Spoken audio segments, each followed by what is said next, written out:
WWE In Your House number 18, Bad Blood, was a professional wrestling pay-per-view event. It was the 18th annual In Your House event, an inaugural Bad Blood, and it took place on October 5th, 1997 at Kiev Center in St. Louis, Missouri. 7 matches were contested at the event, and this is the very first Bad Blood pay-per-view. Hell, and the only Bad Blood pay-per-view in the 90s. Well, the Bad Blood 2024 pay-per-view was last Saturday, so let's get this shit on the road, peeps. Alright.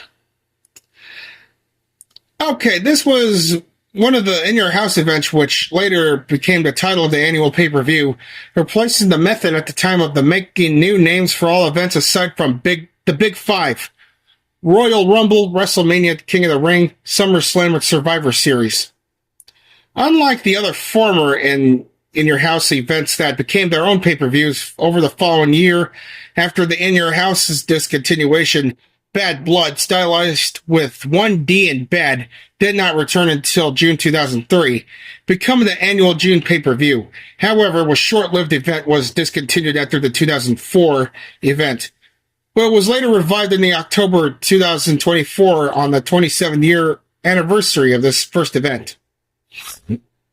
Well, this show's theme track was the first theme track of the former WWE star Steve Blackman. Lethal Weapon Steve Blackman? Okay. At the top of the show, as the Nation of Domination were preparing for their match, Vince McMahon mentioned it had already been announced on the Free-for-All pre-show that Brian Pillman died earlier on that day, which is sad to hear when you think about Brian Pillman. Also, this was the last pay-per-view event that Vince McMahon called in his position as the WWE Chiefs broadcaster, as he left the broadcast team altogether following the events of the next month and started his career as an on-screen professional wrestler using a gimmick known by the ring name Mr. McMahon based on his real-life persona. The event started with the Nation of Domination taking on the Legion of Doom in what was supposed to be a 6-man tag team match. However, Ken Shamrock was out due to his injury.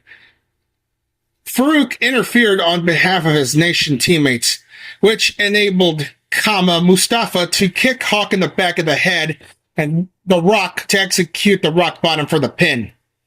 Due to Brian Pillman's death, his match with Dude Love was canceled, and 2 matches had to be added to the card at the last minute to fill out the time.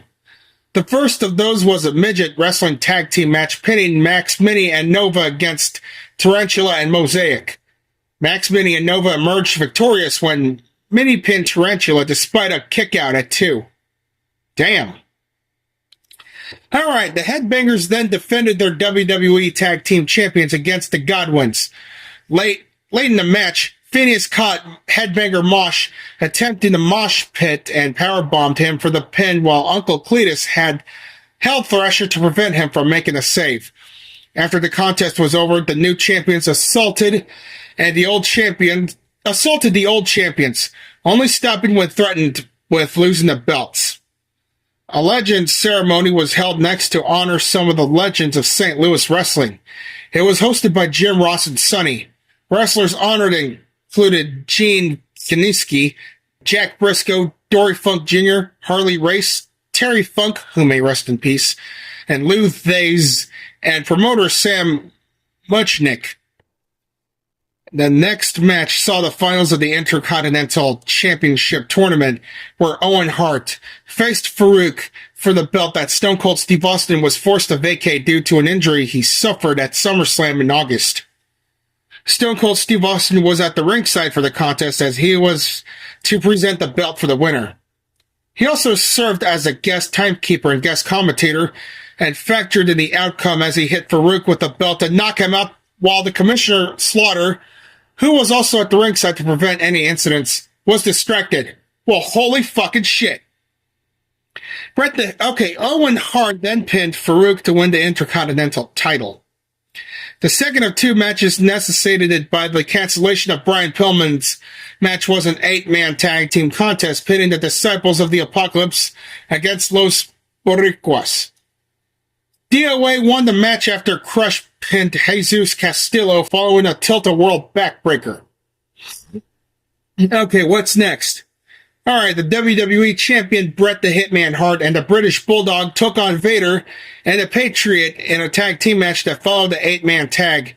Originally scheduled to be the Capture the Flag match, where the object was to go to the opponent's corner and grab their country's flag. The flags to win. This was changed to allow for pinfalls and submissions due to all 4 competitors entering the match with injuries. The challenge enabled Bret the Hitman Hart to roll up the Patriot and pin him for the victory. After the match, both members of the American team assaulted their opponents. Fucking sore loser much?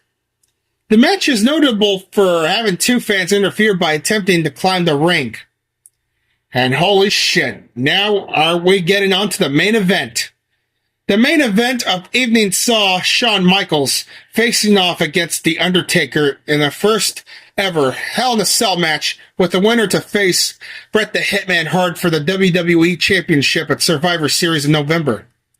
Shawn Michaels was initially accompanied by the ring by Triple H, the Ninth Wonder of the World China, and Ravishing Rick Rude, his cohorts at D-Generation X.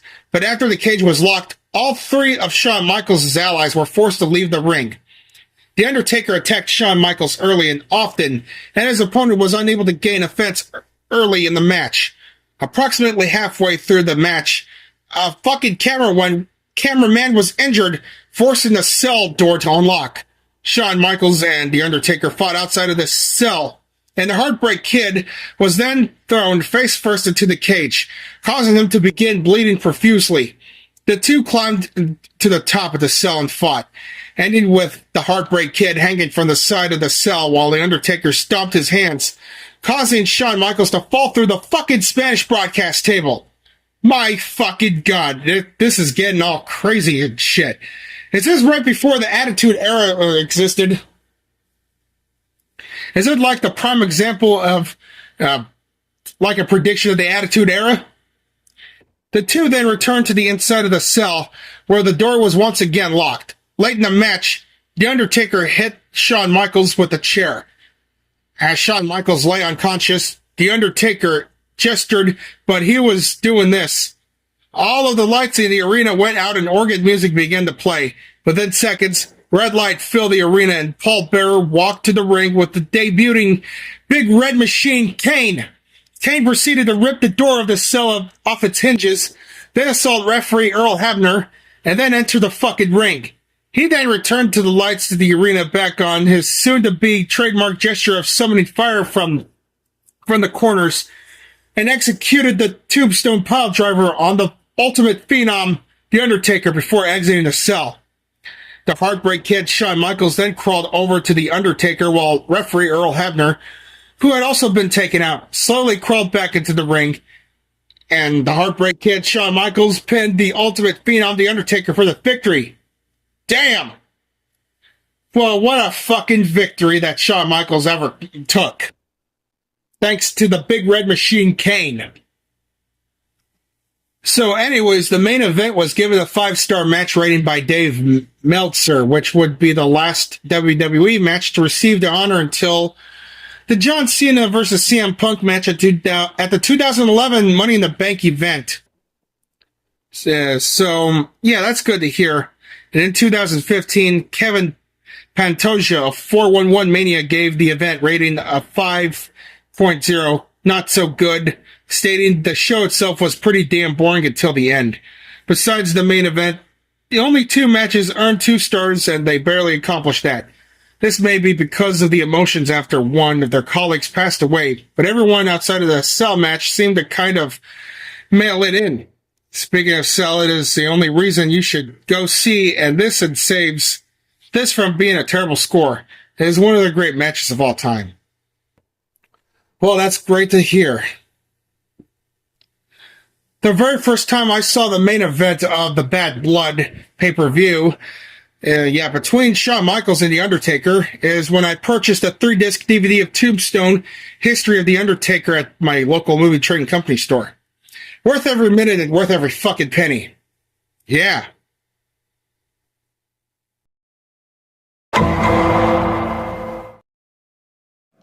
Cool! The main event between the Heartbreak Kid and the Ultimate Phenom at the Hell in a Cell Bad Blood was such an underrated match. We didn't know how many goosebumps the most wrestling fans had. October 5th was a very sad day at first, because Brian Pillman passed away. However, the rest of that day was saved with the Hell in a Cell match where Shawn Michaels and The Undertaker facing each other here at Bad Blood 97. Was that the day where the Hell in a Cell was born? What a tremendous main event this was.